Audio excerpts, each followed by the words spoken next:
শিশুকে নিয়ে আমি এই উত্তাল যমুনা কেমন করে পার হব? প্রভু, প্রভু তুমি বলে দাও আমি এখন কি বা করি? যোগমায়া মা কি করলেন? শ্রীগণের বেশ ধারণ করলেন। শ্রীগণের বেশ ধারণ করে সেই যমুনা দিয়ে পার হয়ে যাচ্ছে।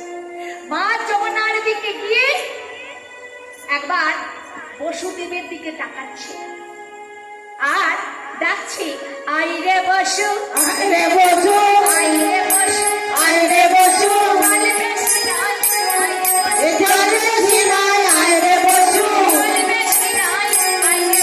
জল বেশি নাই, আইরে বসু, কোলে লয়ে ছোট্ট শিশু জল বেশি নাই, আইরে বসু। কোলে লয়ে ছোট্ট শিশু, জল বেশি নাই, আইরে বসু, কোলে লয়ে ছোট্ট শিশু জল বেশি নাই, আইরে বসু। কোলে লয়ে ছোট্ট শিশু, জল বেশি নাই, আইরে বসু, ডাকলে রে ডাকে আইরে বসু, এই ডাকলে ডাকে আইরে বসু, ডাকলে রে ডাকে আইরে বসু। ডাকলে ডাকে আইরে বসু,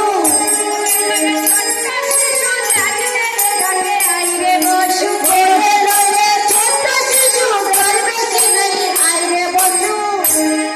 বসুদেব মনে মনে চিন্তা করলেন, একটা বনের শ্রীগণ, সে যদি যমুনা পার হতে পারে আর আমি পারবো না?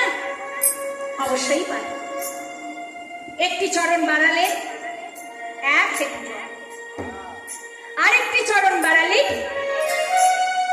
এক কোমর জল, আরেকটি চরণ বাড়ালে এক নাভি জল, এবার আরেকটি চরণ বাড়ালে এক হৃদয় জল। বসুদেব কি করলেন? আস্তে আস্তে মস্তকে করলেন। এবার যেমনি আরেকটি চরণ বাড়াতে যাবে, ভগবান একটু মস্তকে যেমনি নেড়েছি আর বসুদেবের নাকে মুখে জল ঢুকে গেছে। যেমনি নাকে মুখে জল ঢুকে গেছে, বসুদেব ওপরের হাতটি যেমনি ছেড়ে দিয়েছে, ভগবান জলে টপ করে পড়ে গেছে। বসুদেব চিন্তা করলেন, হাই রে ভগবান, আমি পেলাম, আমি পেয়েও হারিয়ে ফেললাম। তাই কি করলি?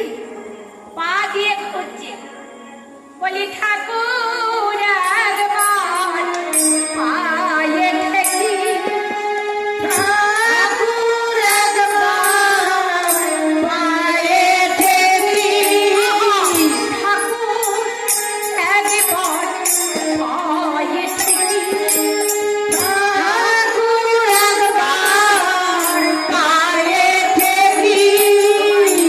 অনুনয় বিনয় করে বলি, ঠাকুর একবার পায়ে ঠেকি। অনুনয় বিনয় করে বলি, ঠাকুর একবার পায়ে ঠেকি।